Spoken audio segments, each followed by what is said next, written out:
This is the Dane Moore NBA podcast. We're brought to you by Prize Picks, coming at you Friday morning. It's October 25th, and I'm joined by Britt, Robson to talk about the Wolves' first win of the season last night, a 117-115 victory in Sacramento. And Britt, where I'd like to start this one is just by talking about the end of the game, specifically that last offensive possession for the Wolves, if that's cool with you. Sure. Sounds good. Okay, so let's put this up there. So that final possession of the game I thought was noteworthy. Anthony Edwards is being guarded by Keegan Murray, Right. Sac's best on-ball defender. He's, they're kind of dribbling. He's dribbling out the clock here, and De'Aaron Fox is coming for the double off of Mike Conley, and Ant sees that, throws it to Conley, and sprints right back to it, gets downhill, gets the basket, fouled. It was a tie game, 2 free throws. Right. Hits both of them. They're up by 2 with 2 seconds to go. It's so much that right there is so much of the stuff that Anthony Edwards was not. I mean, it's not a super complicated action. No, but the defense is directed against him, and I don't think it's something he would have done 2 years ago. I'll play this clip here quick too. He kind of admitted that it's a play he would not have made. Maturity. He's a maturity. You gave it up quick, threw it to Mike, and got it right back. I'm wondering from your perspective, do you do that? Do you handle that play differently? Maybe 2 years ago. 2 years ago, or 1 year ago. Would, yeah, maybe a year ago, I would try to probably just go left and take a step back jumper. But as you're supposed to mature as you get older. So I made a mature play and made Finchy happy by getting to the rim. I'm pretty sure if I would have settled for a jumper, I would have been hearing about it right now. So that's all that was in my mind, was getting downhill. So was that your intention to get to the rim? For sure, because it's a tie ball game. It's going to be like 2 seconds left on the clock because it was 26 and 24. So I'm like, I got to get to the rim. Put pressure on the refs. Does it help if it's Mike there? 100% Mike or Dante. Yeah, it was going to either be Mike or Dante there, because they could shoot. But they still doubled me off of them. So we kind of know matter. Mike's going to get back to you, 100%, right? I'm sorry. He better give it back. Put it in chokehold. So, Brett, I'm just kind of I that really stood out to me after the game last night. That play, obviously, it's kind of the reason they won this game. What stood out to you from that in terms of kind of the progression of Ant's processing in those situations? A couple of things. Mike Conley was wide open. I mean, there wasn't anybody within a country mile of him now. He's 2 for 12 from 3-point range so far this season. And I don't think it was advisable to kick it out to a wide open Mike Conley. You're talking about after he started driving. Yes. Yeah. I mean, when the double comes, you got to get it to Mike. Yeah. No, I actually, the whole thing worked great in terms of the fact that his early recognition on the Fox movement and preempting that when they're, for one thing, they had time. They knew that they wanted to use as much of the 24 as possible. I'm not sure they wanted to use up to the last second. That probably gave Finchy a little bit of a palpitation. But I do think that him getting to the rim and the way he gets to the rim is what you want at the end of the game, because he's so good at it. He's a star. He is somebody who is so athletic that it's going to be very hard not to foul him if you want to prevent the basket. And so it's a sound strategy. I like the idea that everybody was ready to be on board with it, that Ant was going to have the ball, but Ant getting off the ball with the expectation he'll put people in a chokehold if he doesn't get it back, I think is also fairly appropriate. I mean, you want your guy who clearly wants to be a leader of a championship team this year. That's a superstar turn.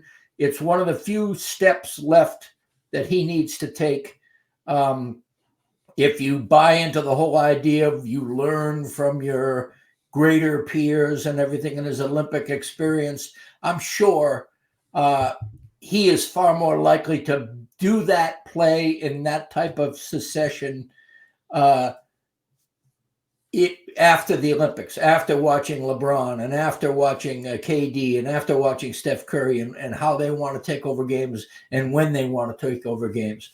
I thought it was also very revealing that when Ant was really chomping at the bit to take over the game himself, there was one point in time where he was headed up the floor, and you could just tell it was going to be a 1-on-5, maybe a dish for a great assist, but Finch called timeout, and basically, right. And that was I think that was a really smart move. I think that's the kind of coach superstar balance I want to see.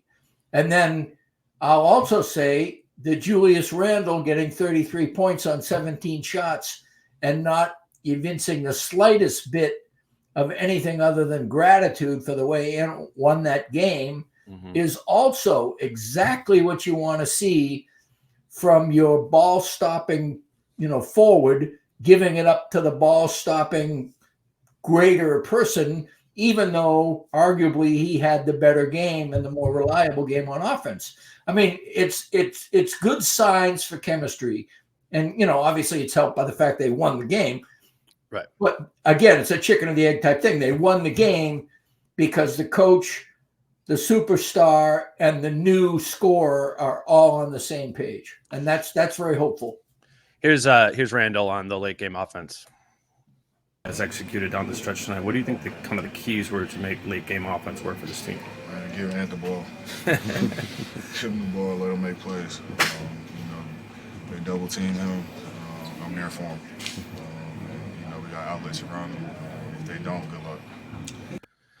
So it's gonna be an interesting thing to track here over the the course of the season in late game offense. I asked that question to Julius because the late game offense was an issue with this team last year, and they're gonna they're gonna need to find a way to be better at that this year by probably doing things a little bit differently than they did in the past. And again, for one game, their first late game offense opportunity, this worked out here. And I think it is encouraging that, like you said, given how great of a game Randall had overall, we'll talk about that. We'll do a whole segment on Randall too. But that he is willing to see that and be the outlet for him in a way there is big. And Ant is not a perfect player yet, but his perception is he's up there, amongst his peers and amongst his stars. You mentioned, his Olympic teammates. Chris was on the other day, and he interviewed all these guys for the book, and they all think he's got it, right? Even though he doesn't got it yet, right? Right. But there's just something in other all-star players like Randall believing in the type of player that he is, that makes it cool for him to do that. If it wasn't a guy that had the respect that Ant has for just kind of who he is and how he plays, that gets a little bit messier. And we didn't know Randall from Adam, so we didn't really know what that was going to look like. And it matters that the early returns there look like two dudes who respect each other, both ways. And we'll talk about, they got some things they got to iron out, kind of like your turn, my turn. But yeah, just early in the season, late game offense, given how well Randall was playing, that all worked just in and of itself as a little win right there. Absolutely. And it wasn't a big game. It's game 2, but you don't want to go 0-2 on the road against two teams that are not regarded as in your class, quite frankly, as the season goes on. I thought the Kings played very well. I thought Anthony Davis in particular played extremely well against the Lakers. And so I do think that there's obviously a lot to work on. I do think that, again, I keep coming back to this bifurcated thing of, feed the post, kickouts, and flow. And they are two different things, and being able to engage both of them, or even the threat of both of them, and working out a hybrid of both of them on occasion, which is probably the most difficult thing of all, are all things that are going to be a work in progress. But what I like is that the attitudes are there, and you need that first and foremost before you even get into any kind of execution. You need the idea that people are going to be saying, all right, I mean, John Randle pretty much, Julius Randle pretty much was subservient on that. I mean, it was a subservient comment. What did we do? What do you think? Like, give Ant the ball. In other words, right.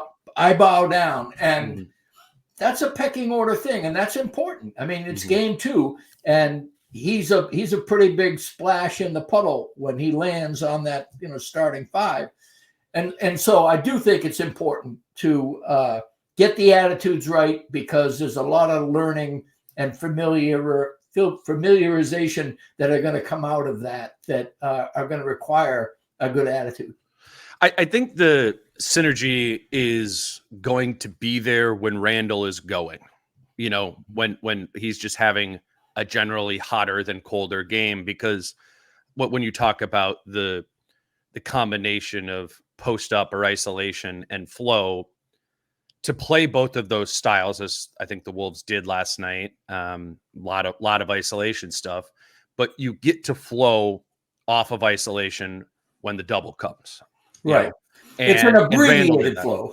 Yeah, but it's not sticky. It's not right. Stuck. You're right. You're right. It's still moving, and thus, drives down the frequency of forced late shot clock shots, the tough ones. Right. The grenades that, frankly, when Ant, isn't playing synergistically, or Randle isn't having a hotter than colder game, you start to force. That's what forcing is, right? Right. And that, and that kills the flow. So it's like the Lakers game, and that's going to be the test to come, is when Randle, I mean, he had 33 points last night and missed 4 total shots. Right. But when he isn't like that, how is the synergy going to still be there? I think it's just why it's really important early and often in games to put Randle in situations to get himself going. I mean, he got the team going last night by pulling them out of their own sort of doldrums there. But I just think there's a lot more coaching, meticulous stuff that Finch needs to be cognizant of there, so as to get that to be, synergistic. But it's good in game 2 that we already sort of saw a synergy there.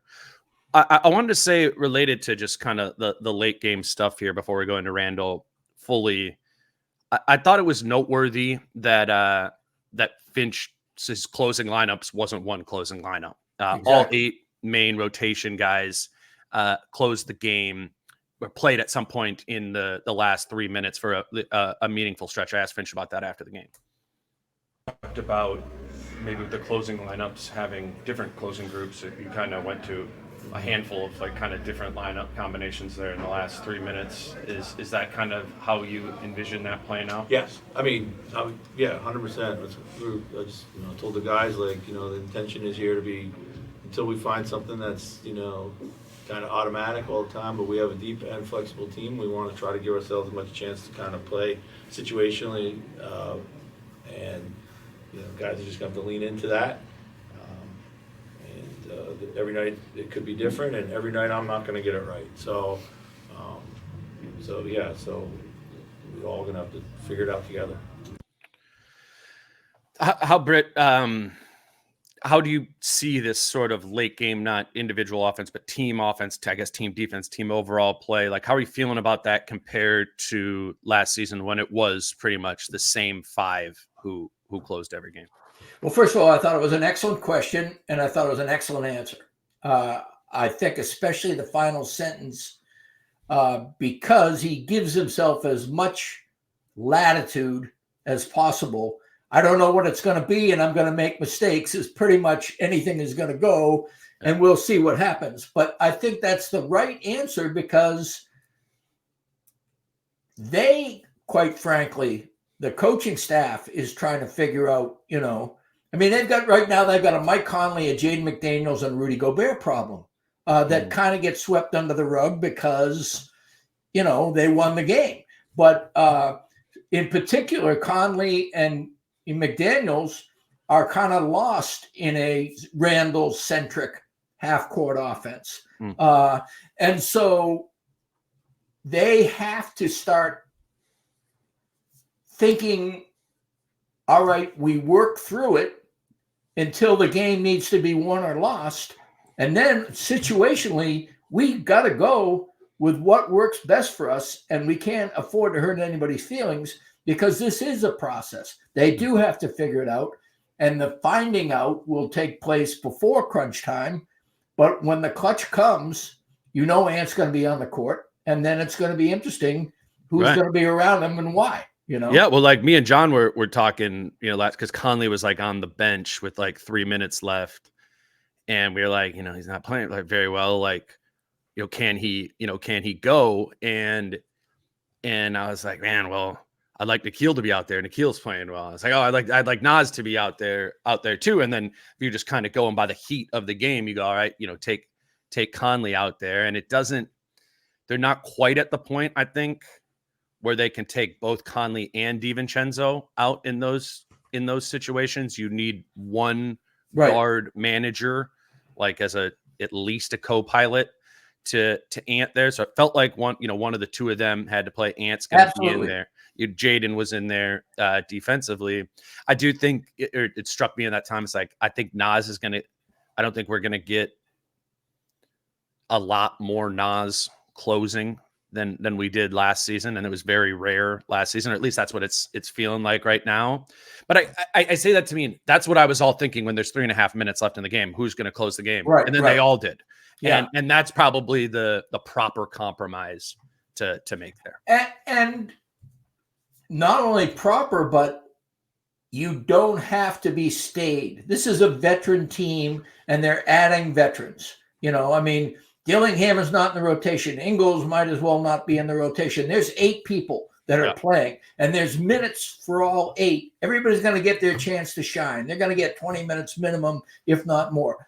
And so we're finding out combinations. The coaches are finding out combinations at the same time we're finding out combinations. And so meanwhile, they will work on, you know, how to make these work. We have a 2-game sample size. For example, you say, you know, you're not sure that Naz will do any more closing.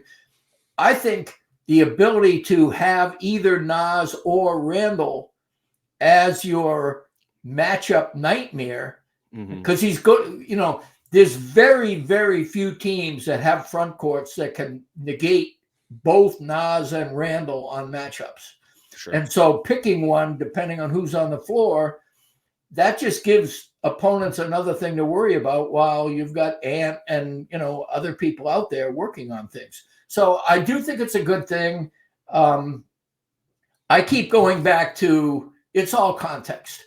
I mean, I don't like the aesthetics of Randle doing what he does, but I caught myself thinking, you know, well, do I like it worse than last year when Ant and Cat would basically dribble at the top of the key and then drive through 3 guys and turn the ball over?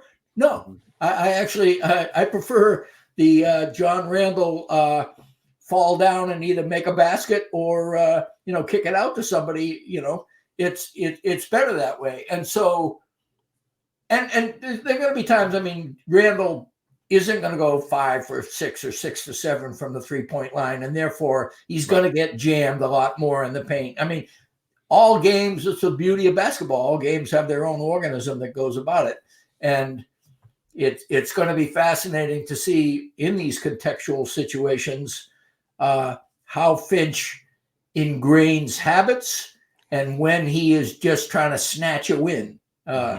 You know, and I think both are appropriate as a way to move forward with a team that wants a chip. Yeah, I think he's going to lean snatch a win, and I think that's because he trusts that this group, right now at least, is willing to kind of share that. And he said in the answer, if we get a 5, that's the 5. You know, we'll go exactly with it. They don't have that yet. Let's grab our first break here. Today's show is brought to you by Stone and Skillet English Muffins. I don't know if I've ever done a Stone and Skillet read with you, Britt. I do have an English muffin sponsor for it.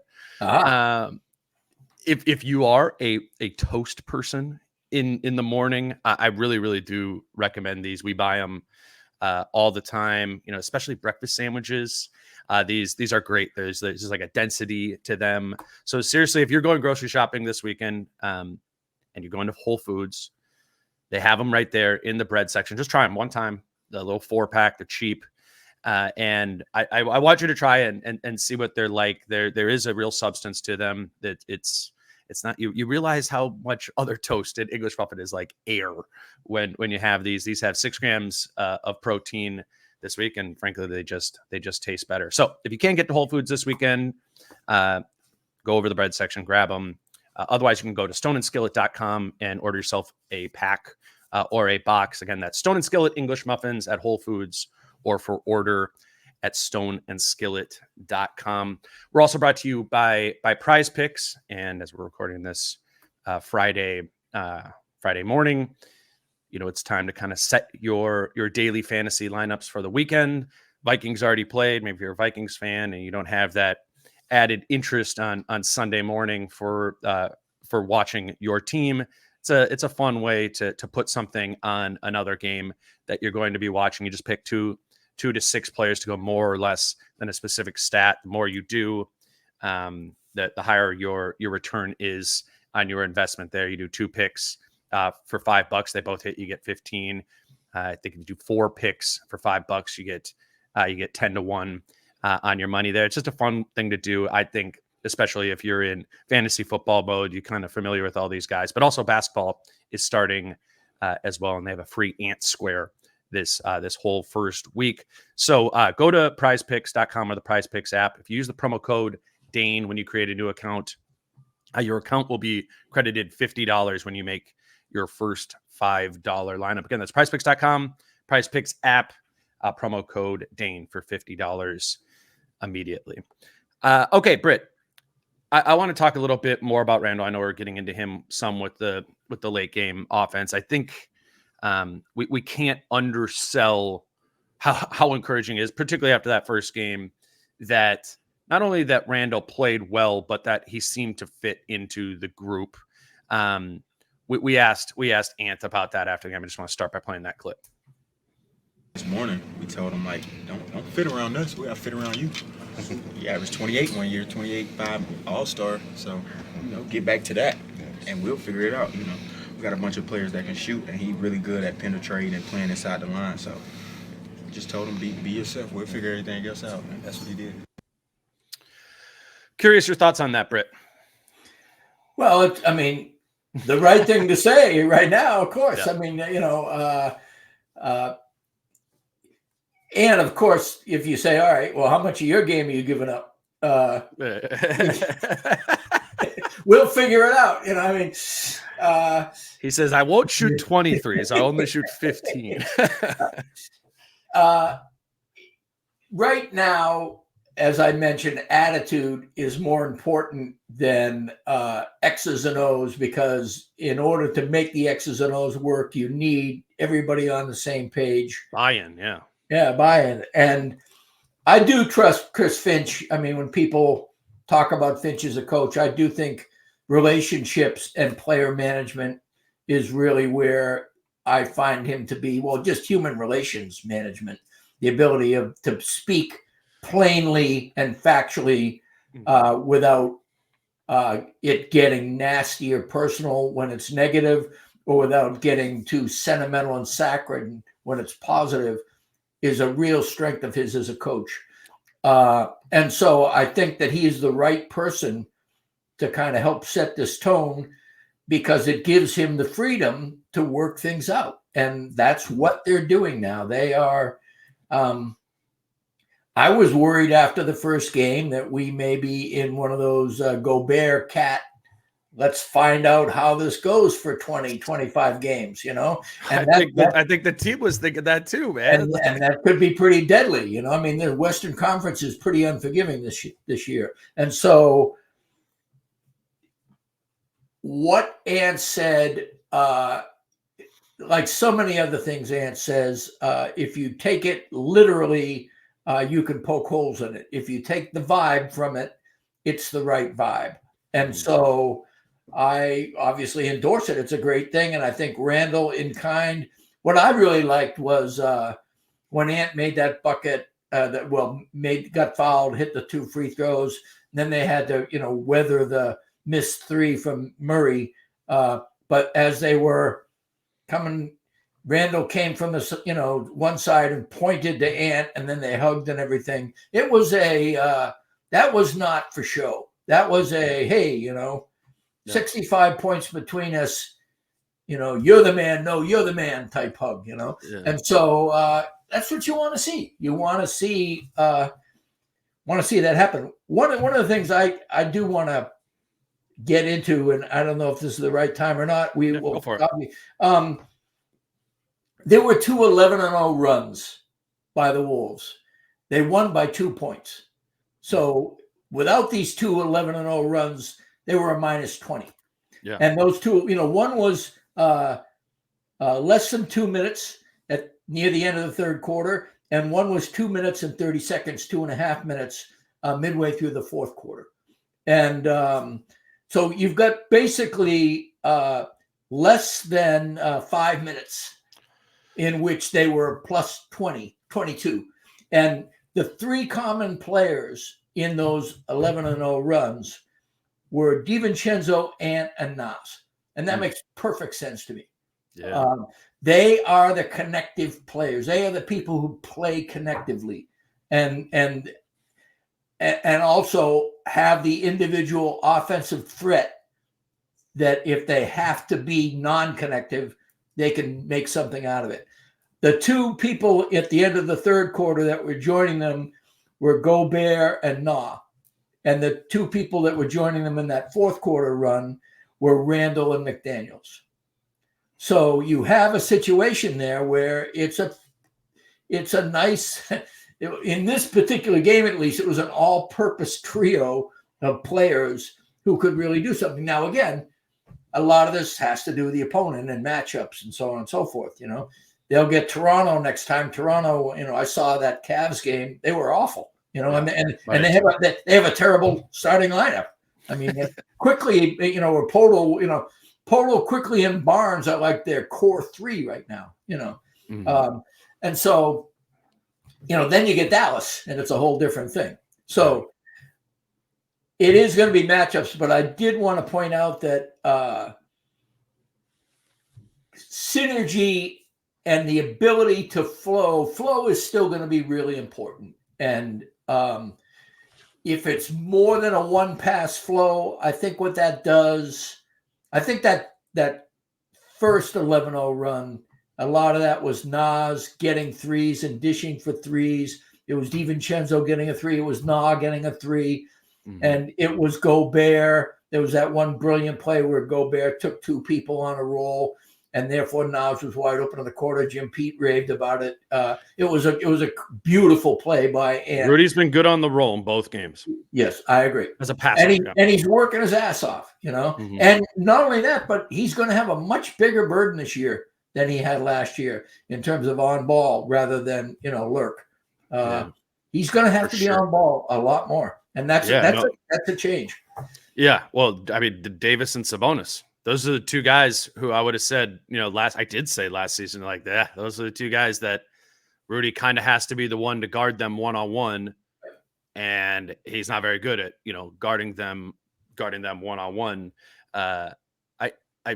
Davis got hot in the second half and really got going. Not all of that was, I thought Rudy actually did, particularly in the first half, a pretty good job. He did on Anthony Davis. And I was really concerned about him on Sabonis when he is on that Sabonis island, where it's just one-on-one and Sabonis is going downhill, shuffling his feet, hitting you with an elbow and, putting you in the basket. That definitely happened a few times, but that's a good thing to note there. I will say I'd add one other chunk of time that I don't know. It wasn't an 11-0 run, but late in that first quarter, Randle stopped the bleeding, or Absolutely. was the counter to the bleeding with his offense. So I would say that stint at the end of the first quarter was big, and that was Randle's offense compensating for a defense that had holes. That third quarter stint you're talking about, they hit threes, but that group you had out there, no Randle in that group, but that's when the defense turned on. Was in the third quarter. And then that fourth quarter run you're talking about, the defense sort of carried over. Plus, like you noted, Randle's back in there, so you have a little bit more potency to the offense. I thought those were they clearly were in terms of, plus minus or what the score was in those chunks of time.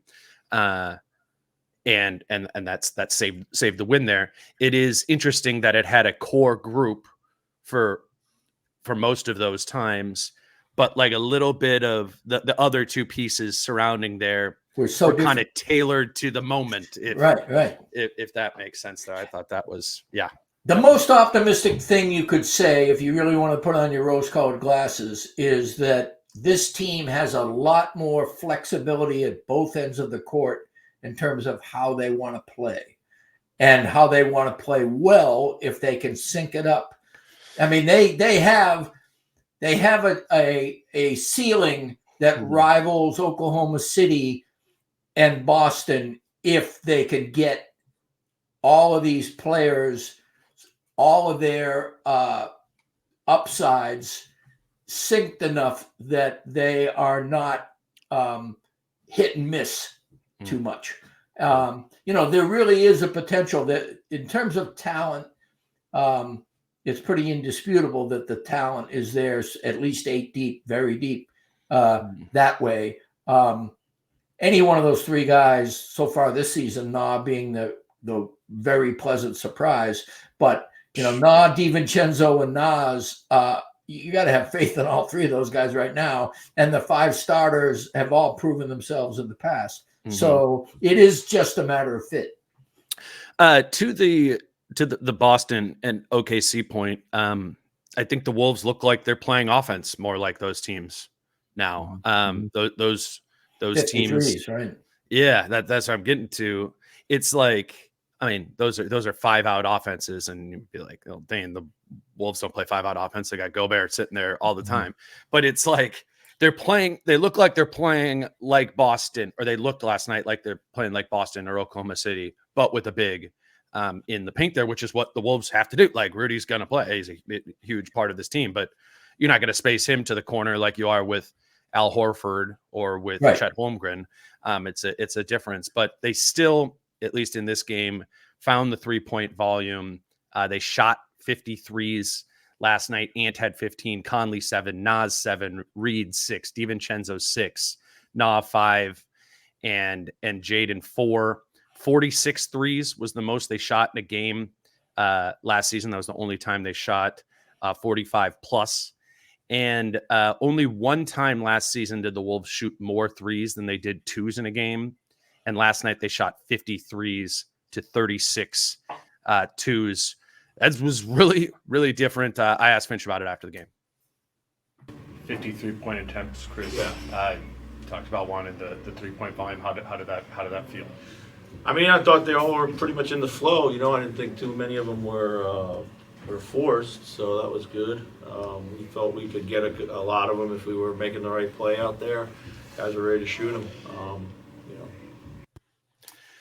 How did you feel about the volume? Did you feel like that it was forced? I mean, I think my nitpick would be it was a lot of Ant 3-point volume when I think the rim was there more, and when he did go downhill, it seemed like that was the easier path to good points for him. That might just be me reacting to 15 threes and him not shooting them at what I think he made 5 or 6. I have to look at it. Yeah, or 5 of 15 there. Might be a little reactive to it, that only being 33% on 15 of them. But other than that, I'm with Finch that it felt pretty natural for what is, historically with this team been an unnatural volume of 3-point shots. It was surprising because if the Kings have a weakness on defense, it is that their forwards are small. Yeah. And the Wolves could, I said before the game that this could be a really big Randle game because either Murray or DeRozan has to guard him. I mean, Right. that's I did not expect the 33 points to come on the 6 threes. But I thought he was going to bully ball his way to probably 25 to 30 points. I think that Ant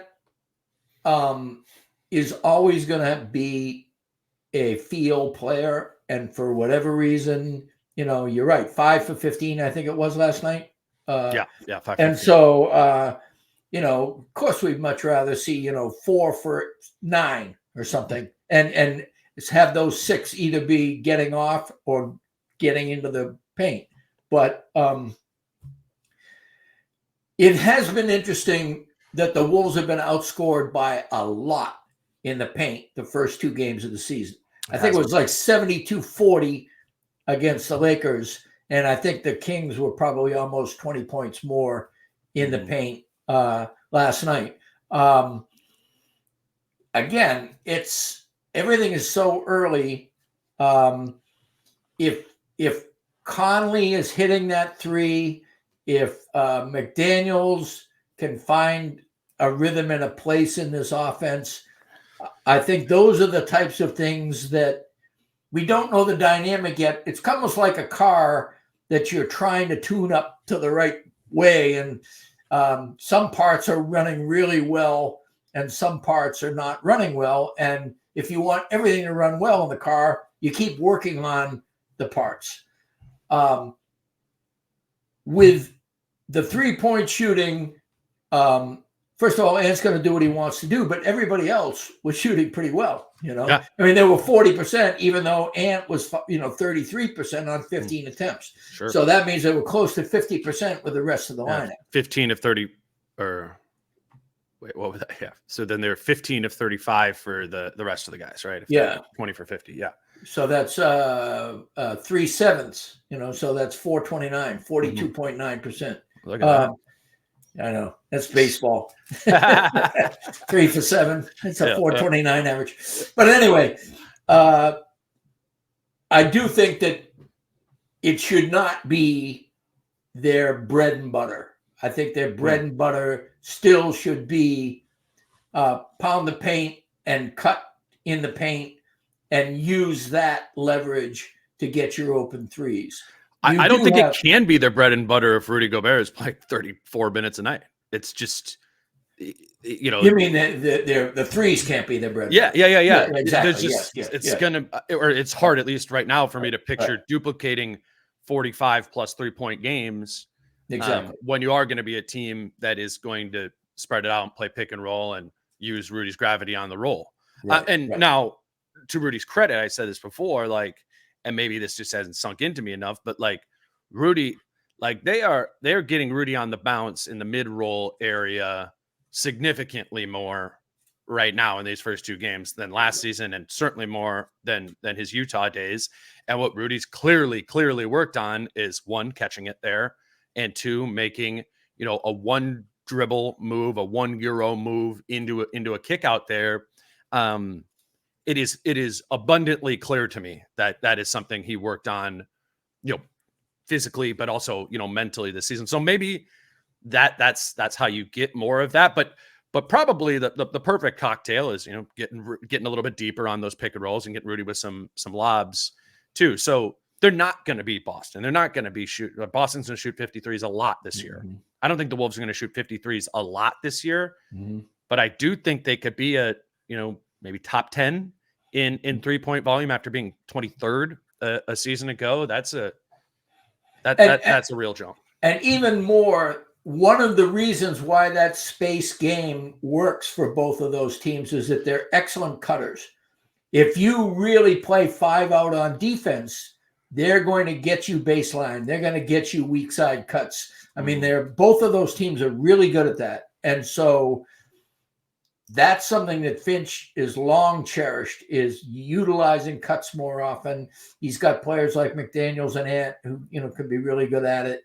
There were a couple of instances last night. I do think DiVincenzo and Conley are both really good at hitting people when they cut. I think that's one of DiVincenzo's better attributes as a point guard is the ability to see cuts and execute them. So, yeah, I mean, you're right about the fact that Gobert limits you on offense. I believe that Randle limits you on offense. I'm not expecting 7 threes and 6 to go in. He's a career 33% shooter. It'd be great if he was significantly above that this year. But even so, his gravity is still paint gravity. And I think that's what the Wolves want to leverage. Mm-hmm. Let's move over to the defense a little bit, Britt. Actually, I guess I'll start by playing a clip from Ant on the defense sort of waking up. Sure. What did you guys find defensively like late in the third? Because that was the first time you've looked like we looked like ourselves. Yeah. We just started playing tougher, man. The whole game. I think in the beginning of the third, we called a timeout. I came to the huddle. I said, man, our defense fucking sucks right now. Like, we let motherfuckers blow bys, going right, going left, layup. And when Jay checked back in, he gave me that look. He gave me that seatbelt look, and he was on from there. He was on from there. So, Britt, I think, and you noted it with that third quarter run there. That was the 11-0 run that the defense was there for. If we're talking about the 96 minutes the Wolves have played thus far, I don't know if more than 12 of them, 15 of them, they've quote unquote looked like themselves defensively. Absolutely. what they were a season ago. So I would not go so far as to say that they found themselves defensively, but at least it is encouraging that there are threads of that special defense from a season ago that are carrying over to a new group, whereas 2 of the 8 guys, 3 of the 9 guys in the rotation are new. That's encouraging, but I don't think they're there. Well, Nickeil Alexander-Walker and Rudy Gobert are playing really good defense. Yep. Everybody else is not. I mean, that's just the bottom line there. I mean, they have stretches. Jaden, again, as he did at the beginning of last year, is figuring out how to defend without fouling.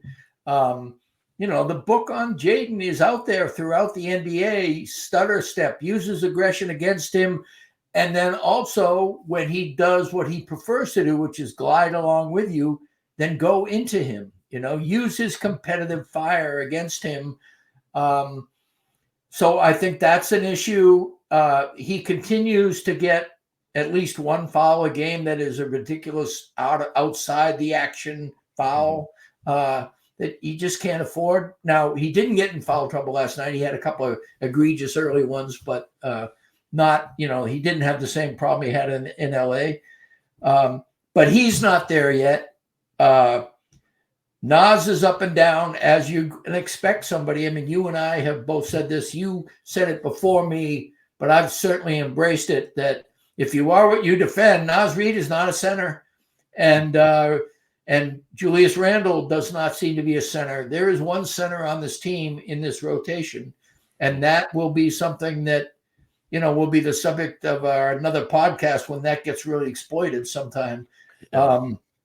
The Lakers exploited it, but they're to be forgiven because they had a superhuman Anthony Davis who probably would have exploited a cat out there as well as, anybody else. So, but I do think they have some adjustments to make in terms of their personnel. It was concerning that Julius Randle takes plays off sometimes, or has in the first 2 games. I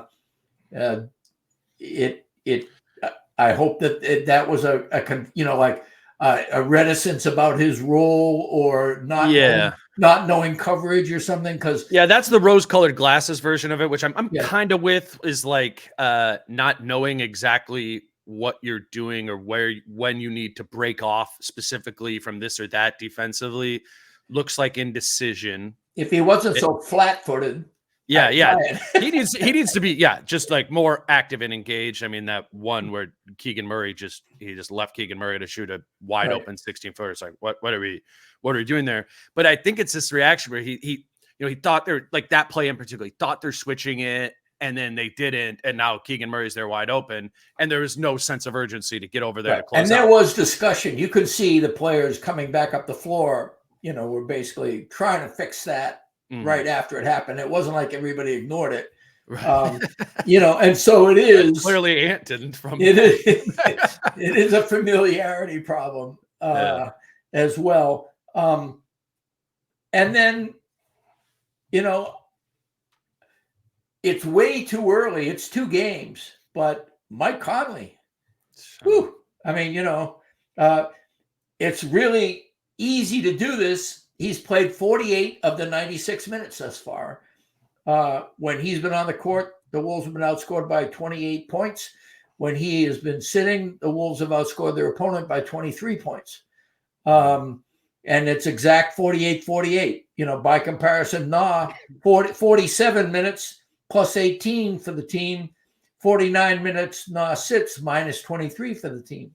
And it isn't point guard to point guard, because what's been beautiful about Nas, he's given up on his point guard dreams.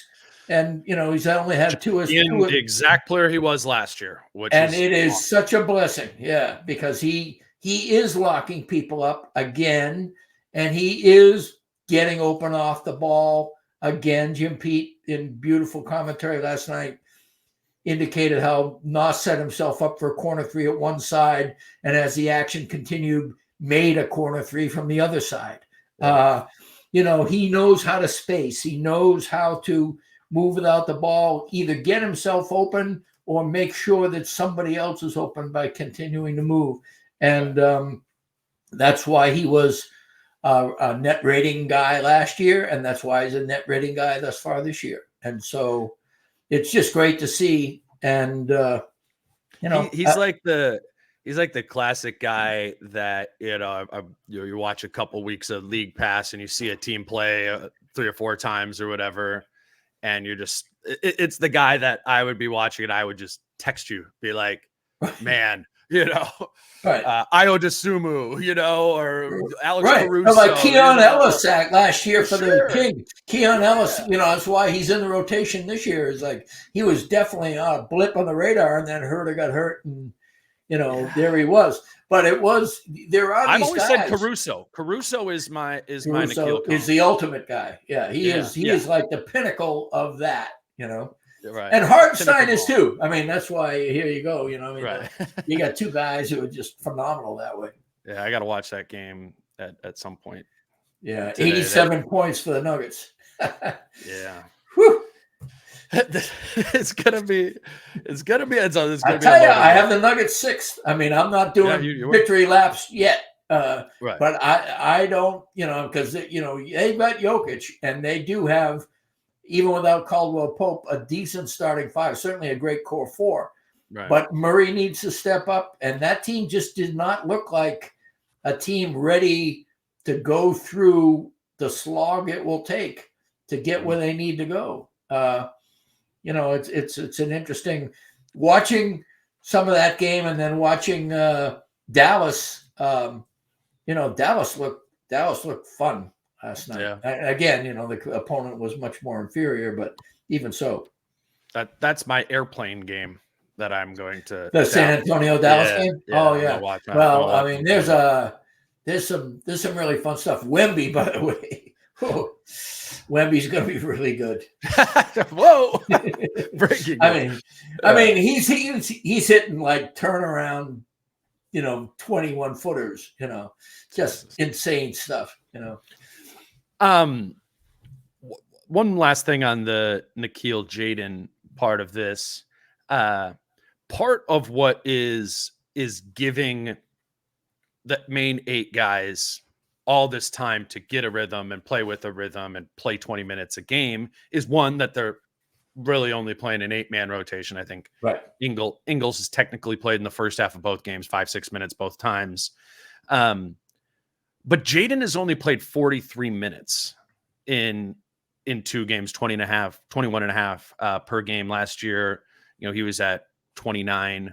A normal, and that 29 is decreased by the frequency that he got in foul trouble. A normal Jaden game last year where he didn't get in foul trouble, which I don't know if you could call those normal Jaden games, but half of his games, maybe 40% of them, he didn't get in foul trouble, and then it would spill over into the mid, could get into the mid 30s there. Right. And Jaden's going to get back to that. Jaden, I mean, we have no reason to think Jaden isn't going to re-catch his rhythm there. It's great that Nikhil is just, I mean, that's his sub now in this pattern, because they're bringing Dante in for Conley, whereas last year they would bring, Nikhil in for Conley there. Nikhil is the Jaden backup. And I mean, and sometimes they'll play alongside each other. I love when they do. It doesn't happen that often. But this Jaden variable is going to change for the better, and the minutes are going to get more. And it's just a reminder to me that it was really stupid that I said it was going to be a 10-man rotation. It's just not. There's not room to give those 8 guys who deserve 18 plus minutes a night. It's just not possible to play Josh Minot or Rob Dillingham. Could you give one of them, Joe Ingles, 5-6 minutes a night at some point? Sure. I think though, while that role is that small, it's going to be these main guys. And I think even then, if you get Jaden back to playing without foul trouble, then even you're going to leave some games and be like, man, Nikhil was 2 for 3 from 3. Had 2 assists, no turnovers, was turning guys, and he only played 14 minutes. Yeah. I think there's some danger to that, because Ant's going to play 39 or whatever a night. All the other guys are going to play what they're going to play. Mike is maybe going to be a little bit lower. If he was 28 last year, maybe he's going to be 24, 25 this year. But there's just limited real estate here, and I'm glad that Nikhil has taken advantage of that, but he's kind of the last guy in the rotation right now, because 8 is kind of the floor or the ceiling, or however you would say that. And I think the priority is finding out who can do what together among the top 8. And that means playing that top 8, not polluting the sample sizes with other players who also have to be adjusted to. I mean, Minot would have been a fun option a couple of times in LA and maybe even last night, but you drop him in. I mean, you saw what happened when they dropped Ingles in. You have to adjust to a new player that hasn't gotten really any minutes, and they need large sample sizes fairly quickly in this brutal Western Conference. And I do think, whether it's injuries or fatigue or whatever, you are going to eventually find, or blowout games is probably the best case scenario. But I mean, for example, it would not surprise me, and I hope this doesn't come back to bite me, but that there'll be some fourth quarter time against Toronto for Dillingham and Minot and some of those guys, where they'll begin to get things and maybe blend in some other people. But right now, the priority isn't an extended bench. The priority is figuring out what kind of rotations can we work with our top 8. And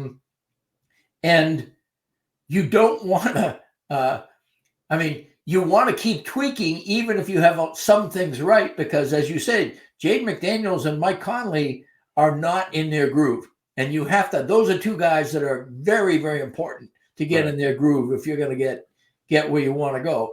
And so finding more sample size to make tweaks to get those guys in their groove is a far bigger priority than getting Dillingham's feet wet and getting Josh Minot a little fist bump for his tremendous preseason. I think both of those guys will play, even if nobody gets hurt, once things are a little bit more stable in terms of Finch knowing what he has. You mentioned Toronto there. Let's do 5-6 minutes on that to close. Sure. Not because it's some extremely difficult matchup. I only got through the first half of that Raptors Cavs game. Pretty much all you needed. Yeah. Both benches empty in the fourth quarter. Okay. That was kind of what I was like, I'm just going to go to the game last night. But it's another team, and this is going to be, I think this is going to be a theme throughout the regular season when the Wolves are playing mediocre teams like the Kings to bottom feeders like the Raptors. of teams that just do not have a matchup for both Anthony Edwards and Julius Randle.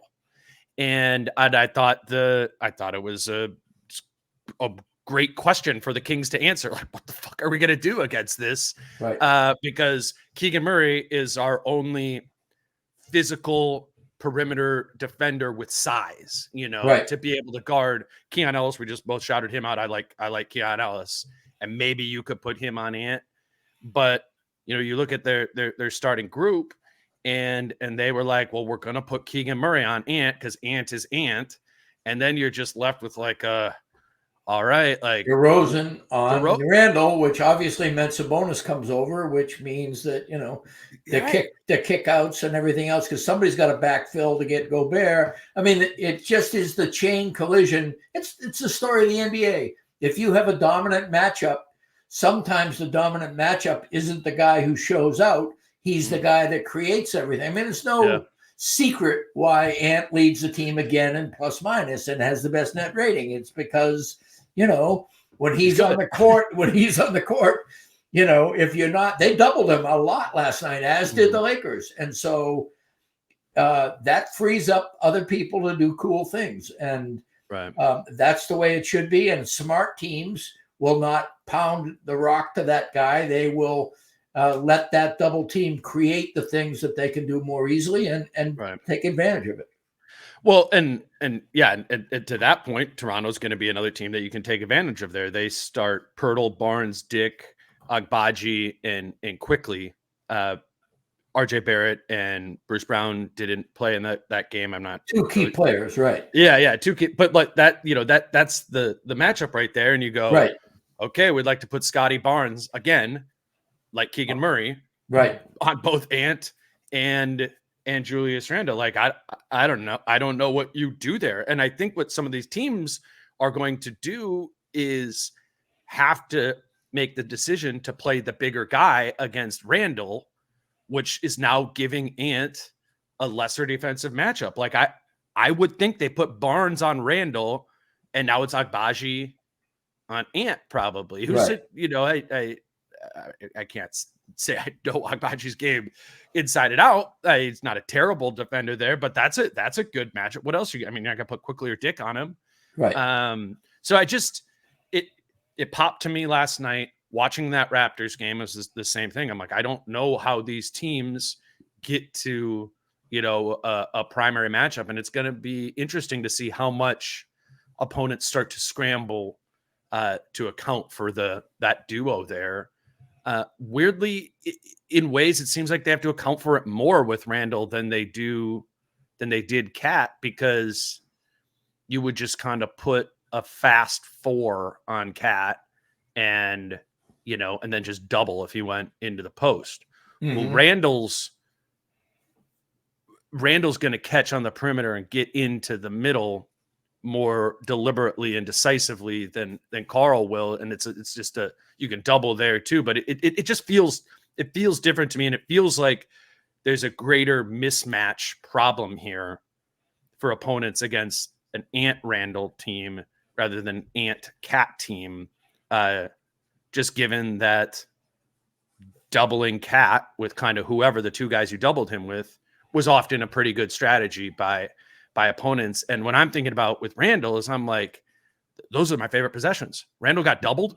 Like, let's go. Those are my least favorite possessions where Carl would, Carl would get an extended post up and two guys would be on him and he's leaning backwards, and that was a real struggle for Carl for the last few years. So I think what I'm saying is I think this Wolves offense is more of a quote unquote matchup nightmare than, the way their offense was. If it hums. Sure. I mean, the thing about Randle that's a virtue and a vice is he's incredibly predictable. You know what he's going to do, and a really smart coach with decent front court personnel can really frustrate him. Mm-hmm. And let's face it, he's not a great passer. He just draws people and sees an open man. But there are also ways to take Sounds away like Anthony. There's a way to take away those kickouts. They don't have a lot of mustard on them because he's doing them at the last minute, sometimes when he's in the air, sometimes when he's falling down. And so if you can deduce who the obvious kick out is, you start moving toward that person as the shot clock gets down. I think that there are things about Randle that, on the other hand, the predictability is that he'll pound you, and you better bring the double, because if you don't bring the double, he will go over you and score. Sure. And the Wolves know that, and they can also move without the ball in ways. It's just, there are some ironclad things about Randle that are, I agree with you right now, at least based on the 2 games we've seen, mostly good in terms of his role as a like a hub on the offense. But again, if Julius Randle is the way station on offense, which has happened a lot in the half court, what do Mike Conley and Jaden McDaniels do? Yeah. And that's been obvious so far. They become more irrelevant than they're accustomed to being. 2 guys who played really well off a cat. Yes, exactly. Good point. That's a good point. And I also want to be fair and say, because I, after the first game, lamented not having just that cat lever to be able to pull when the offense bogs down. There was that first game made me appreciate just that consistency of the volume of efficient production that Carl had, and now Randle had that last night, so you don't feel it as much. But I do still stick to my point of, I'm the coach deciding how I'm going to match up against this team.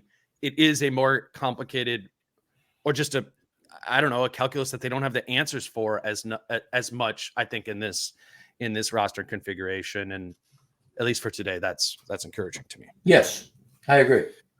All right. I gotta dip. I gotta go to the airport. Get a plane, right? Yes. Looking forward to seeing you on Saturday. What are you writing after that? When I'm not going to write for a while. In fact, I'm really glad I decided to do this, but I'm waiting until after Dallas. I'll write after Dallas. They give me 4 games in the books. And, if I had written right after the Lakers game, it would be really irrelevant right now. I suspect that whatever I would write after these 2 games is going to look maybe a little bit hinky after we see Toronto.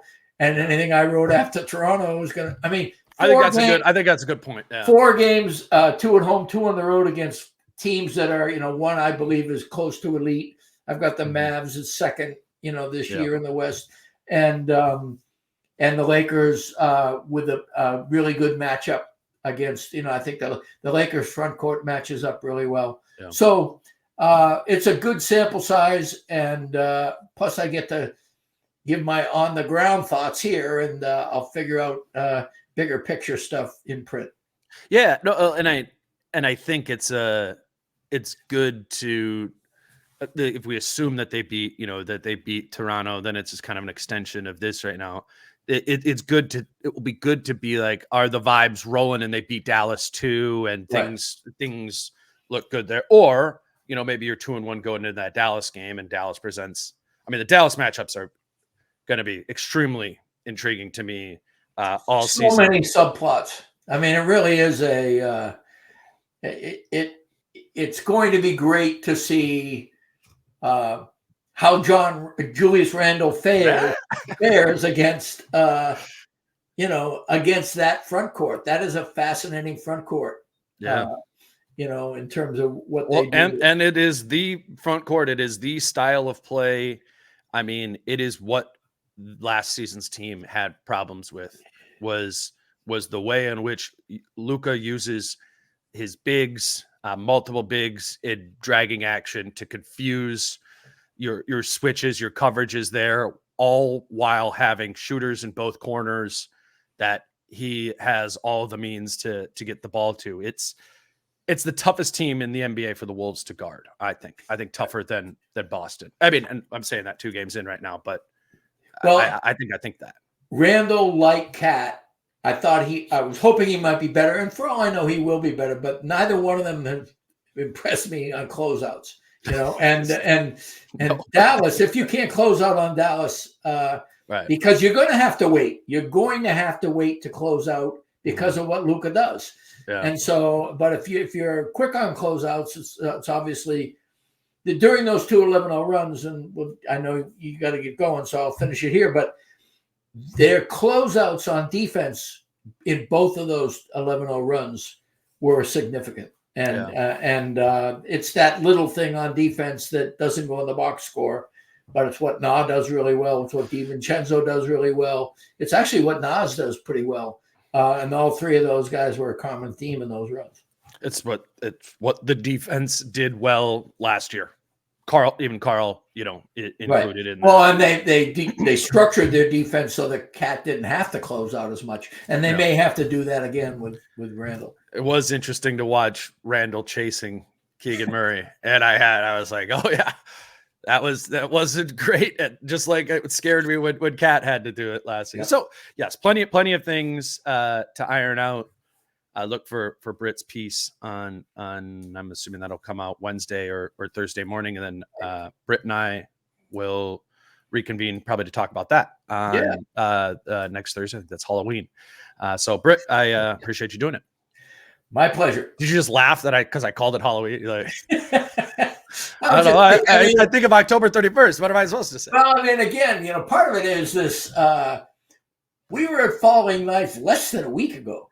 I know, dude. Whoa. It's like, doesn't it feel like, maybe a couple of weeks have gone by since then? For me, it very, very much does right now. Like, I can't wait to just, be home. And, but yeah, this is the fun of it, man. Yep. I'm certainly not complaining about it. It's, nope. But the world spins a lot faster once, Halloween, once it tips off. Yeah, Thanksgiving, right. Christmas, New Year's, and the next thing you know, we're into the dog days of NBA. Well, I can't wait. He's Britt Robson. You follow him on Twitter at Britt Robson. And his writing you can always find at minpost.com. Next up on the show is me and Jace on Monday morning. We will record. So a little bit of wait time after the home opener against the Raptors. We will not record on Sunday, but should probably be up by Monday at noon, talking about the home opener at the Raptors and getting Jace's perspective on what will have been the first 3 games. But until then, he's Britt. I'm Dane. Peace out. How I'm feeling, man, I hope it never stop, yeah. Green and hot so you can find me in the crowd, yeah. Don't let standards ever bring you down, yeah.